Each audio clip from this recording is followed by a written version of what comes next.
What is BNB? Do I hodl enough of it? Then let's rate it at the end. Binance Coin, BNB, is the cryptocurrency issued by Binance, and they're attempting to create a user experience that's the next level, both in centralized finance and decentralized finance. You may have heard of Binance Smart Chain. It was basically a copy of Ethereum with large centralization changes intending to increase the throughput and lower network fees.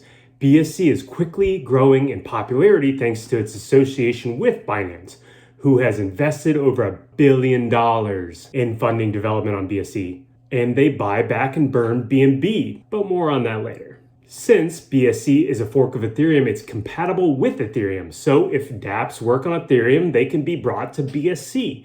They've brought a lot of decentralized finance and games over to BSC away from Ethereum's high network fees. BNB was initially used to pay for transaction fees on Binance, but has become increasingly used in DeFi. And holy shite, has the BSC DeFi ecosystem grown exponentially. But many crypto enthusiasts and investors, myself included, question the viability of this chain over the long term, just how centralized it is. In October of 2022, a cross-chain bridge from BNB Chain was exploited for hundreds of millions of dollars.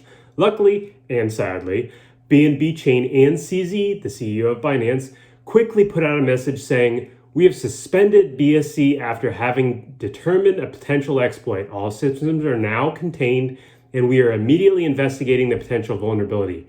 We know the community will assist and freeze all transfers." What? Freeze transfers? No. So what should we make of Binance Chain and BNB in general? How do we balance that good development and growth with the scary centralization and not credible neutrality? I don't know what you're here for, but I'm here for the personal sovereignty, the self-sovereignty of crypto, and not the number go up technology alone. You may be a little bit different. While I cringe at BNP's centralization, Binance will buy back and burn 100 million of the 200 million BNB tokens. Yep, they will buy back and burn at least half of the token supply. And that doesn't include their BEP 95 burning a portion of the network fees.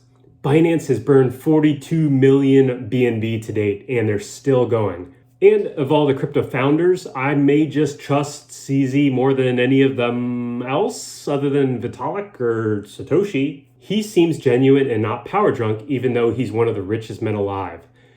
And now it's time for the ranking. As I stated earlier, this one's very difficult because it is very centralized, but it also has great potential to increase in value.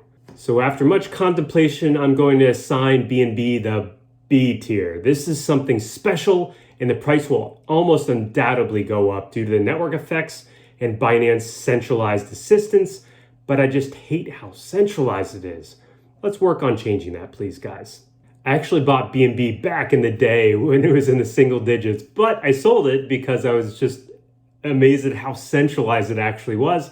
And I live in the US, and the US regulators don't take kindly to these things that are unregulated and registered securities. And BNB has a small position in our portfolio at about 2% allocation, just because we believe that the price will accumulate. It's as simple as that. All right, now click on this video right here where I discuss Ethereum. It's the second largest cryptocurrency, huge room for growth. Let's go.